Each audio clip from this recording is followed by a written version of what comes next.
اور تفصیلی پروگرام کیا ہے. اس میں جب میں نے سفر مدینہ کی نیت کا مسئلہ بیان کیا تھا تو ایک کمی رہ گئی تھی. اب وہ کمی اللہ تعالیٰ کب دوبارہ وقت لاتا ہے، کب پوری ہوتی ہے، وہ کمی ایک رہ گئی تھی. اور میں اس کے بعد جب مجھے اس کا احساس ہوا، مجھے پتہ چلا، تو ہمیشہ میں گلٹی سا فیل کرتا ہوں کہ وہ ایک کمی رہ گئی تھی. وہ کمی یہ تھی کہ سفر مدینہ کے اوپر حافظ ابن تیمیہ نے اپنی زندگی لگائی ہے کہ قبور صالحین کی طرف سفر کرنا یہ شرک اور بدعت ہے، یہ جائز نہیں ہے. اور اگر کوئی سفر کرے تو یہ ناجائز سفر ہے، وہ نماز قصر نہیں کر سکتا، اتنا یہ برا سفر ہے نعوذ باللہ، چونکہ یہ جائز نہیں، نماز قصر نہیں. اس کے اوپر انہوں نے اپنے فتاویٰ میں، کتب میں، اور اس کے بعد جتنے تیمیون ہیں انہوں نے بھی اس کے اوپر یہ سارا اپنا زور لگایا. جب میں نے یہ پروگرام کیا تو اس وقت حافظ ابن تیمیہ کی کتاب سے 2-3 نام، 4 میں نے پڑھے کچھ نام، کہ ان بزرگوں نے بھی کہا ہے کہ روضہ شریف کی طرف سفر نہیں کرنا چاہیے.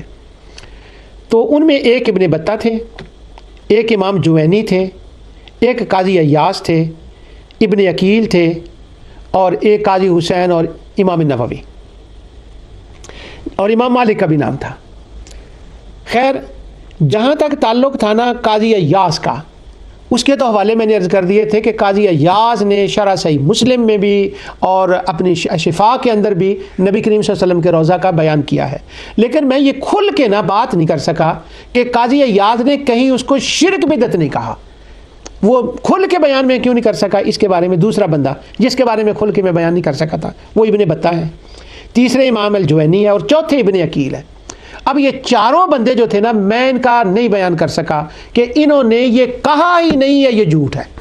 حالانکہ ابن تیمیہ نے ان کا ذکر کیا، وہ میں نے کہا کیوں نہیں، جرت میں کیوں نہ کر سکا، اس کا ایک ریزن تھا.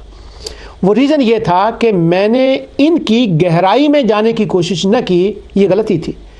اصل میں وہ میں گہرائی میں کیوں نہ گیا کہ جب میں نے فتح الباری کو دیکھا تو حافظ ابن حجر اسقلانی نے بھی ان کے نام لکھے ہوئے تھے. تو چونکہ حافظ ابن حجر اسقلانی نے ان کے نام لکھے ہوئے تھے تو جس کو کہتے ہیں نا بندے کے اوپر ایک وہ خوف سا ہو گیا کہ ممکن ہے کہ شاملہ کو بھی یوز کریں، یہ حوالے سامنے نہ آئے. اب ابن حجر جیسا بندہ تو نہیں نا مسٹیک کر سکتا، اس کو تو پتہ ہے کہ قاضی ایاز نے کیا کہا ہے، اس کو پتہ ہے ابن عقیل نے کیا کہا ہے، اس کو پتہ ہے امام الجوینی نے کیا کہا ہے، اس کو پتہ ہے ابن بطہ نے کیا کہا ہے. لیکن اصل میں ہوا یوں تھا کہ حافظ ابن حجر اسقلانی نے فتح الباری میں ان کے نام لکھے، مگر انہوں نے بھی حافظ ابن تیمیہ پر اعتماد کرتے ہوئے ان چاروں کے نام لکھ دیے. حقیقت اس کے بالکل برعکس تھی. وہ برعکس کیا تھی؟ امام ابن عقیل جو حضور سیدنا غوث اعظم رضی اللہ تعالیٰ عنہ کے شیخ ہیں، اصل میں ان کی کتابیں طبع نہیں ہیں تو وہ موجود نہیں ہیں، لیکن مکتبہ ظاہریہ کے اندر ان کی کتاب موجود ہے.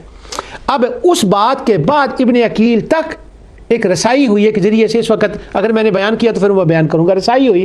حیرت کی بات ہے کہ ابن تیمیہ نے، حافظ ابن تیمیہ نے ڈٹ کے، اور تیمیون سب نے ڈٹ کے لکھا کہ ابن عقیل نے کہا شرک بدعت ہے، وہ سفر نہیں کرنا چاہیے. مگر ابن عقیل نے تو حد کر دی، اس نے تو روضہ شریف کی سفر کی نیت، وہاں جا کر دعائیں کرنے کی نیت اور حضور سے خطاب کرنا، وہ سارے واقعہ کو بیان کر دیا. تو یہ میری غلطی تھی کہ حافظ ابن حجر پر اعتماد کرتے ہوئے ابن عقیل کی تہ تک میں نہ پہنچ سکا.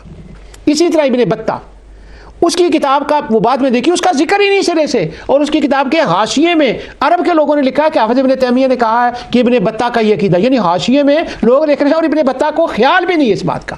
اور امام الجوینی سوال ہی پیدا نہیں ہوتا، ذکر ہی نہیں اس کا. اور قاضی ایاز نے تو لائنیں لگا دی ہیں. اور امام نووی کا وہ میں نے حوالہ پڑھ دیا تھا کہ اہل ایمان جب تک سورج ادھر سے طلوع ہوتا ہے قیامت نہیں آئے گی، کلمہ پڑھنے والے مدینے آتے رہیں گے. تو حافظ تیمیون کے وہ جو تھا نا، قاضی ایاز کا، امام الجوینی کا، ابن بطہ کا، ابن عقیل کا، یہ سارے حوالے غلط ہیں تمام کتابوں میں. ان میں سے کسی نے بھی یہ نہیں کہا کہ مدینے کا سفر ناجائز ہے یا قصر نماز نہ کریں حضور کی نیت سے. یہ ساری باتیں غلط ہیں، یہ تو صرف تیمیون کا سارا مسئلہ ہے. اب میں واپس اس بات پر آتا ہوں. یہ ایک ادار تھا، انشاءاللہ اس پر پروگرام ہوا تو میں وہ پھر عبارتیں پڑھ کے بتاؤں گا ان کی کہ ابن عقیل نے کیا کہا ہے. اور ابن عقیل چونکہ استاد ہیں حضور شیخ حضور غوث اعظم رضی اللہ تعالیٰ کے، ان کی غنیت الطالبین کے اندر انہوں نے روضہ اقدس کے اوپر حاضری کا جو طریقہ غنیت الطالبین کے اندر حضور غوث پاک رضی اللہ تعالیٰ نے لکھا ہے، وہی ساری عبارت ابن عقیل کی کتابوں میں ہے۔ لیکن کیا کیا جائے زمانے کا؟ کون ہے جو اس زمانے میں انصاف طلب کرے؟ کہاں ہے وہ انٹرنیشنل کوئی عدالت جہاں یہ جا کر کوئی دعویٰ کرے کہ ابن عقیل کا غلط نام لیا گیا، ابن بطہ کا، امام الجوینی کا، قاضی ایاز کا؟ لاؤ کہاں ہے حوالے، کہاں بیان کیا گیا؟